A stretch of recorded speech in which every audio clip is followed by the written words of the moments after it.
La psychologue Stéphanie Léonard signe le livre Miroir, miroir, vivre avec son corps, un livre qui parle de l'acceptation corporelle chez les personnalités publiques.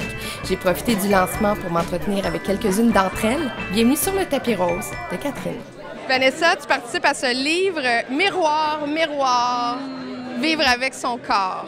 Ouais, quel beau projet quand même. Ce n'est pas qui est la plus belle. Non, c'est ça, c'était pas ça la question qui suivait. C'est ça.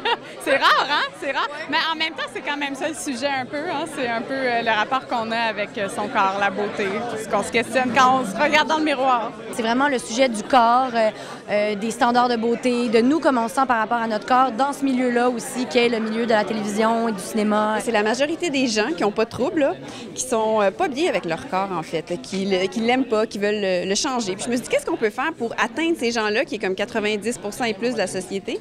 Alors, comment démystifier, aller challenger les croyances un peu?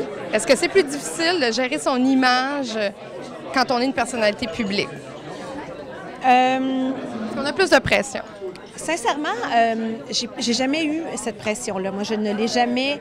Cette pression-là, quand je l'ai vécue, c'est moi qui l'a créée. Tu sais, c'est pas quelqu'un qui m'a dit « Écoute, Saskia, il faudrait que tu fasses attention. » Jamais on m'a parlé de ça. Bien, c'est sûr que, en étant dans le domaine public, on est sujet à penser à ça tout le temps, à se voir à travers le regard de l'autre, d'avoir un regard extérieur sur ça extrêmement présent. Ce combat-là, je le vis avec moi-même parce que physiquement, particulièrement dans le milieu, j'ai l'impression que je détonne un petit peu parce que les filles qui sont dans notre milieu ont souvent un physique qui se ressemble beaucoup et on met beaucoup de l'avant ces personnes-là. Et ça, je trouve ça dommage parce que la réalité, c'est pas ça.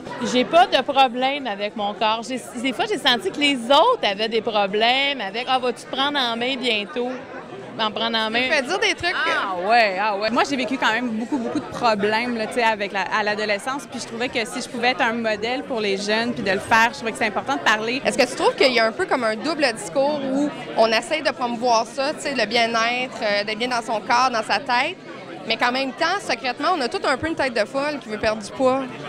Mais non, mais moi, je le pense pour vrai, tu sais, dans le sens que je sais qu'il faut que je dise ça aussi, parce que, en plus, je suis porte-parole pour Annette, mais moi, je suis bien pour vrai. Arrêtez de paniquer avec ça, on s'en fout, c'est pas important. T'sais, on en lit tout le temps là, des phrases de genre, l'équilibre et tout ça. Puis, je vois ça passer, puis en même temps, les gens retouchent leurs propres photos sur Instagram. C'est fou, là, tu sais, à quel point les gens, on contrôle notre image nous-mêmes. Est-ce que tu vas être capable de vieillir avec ton corps?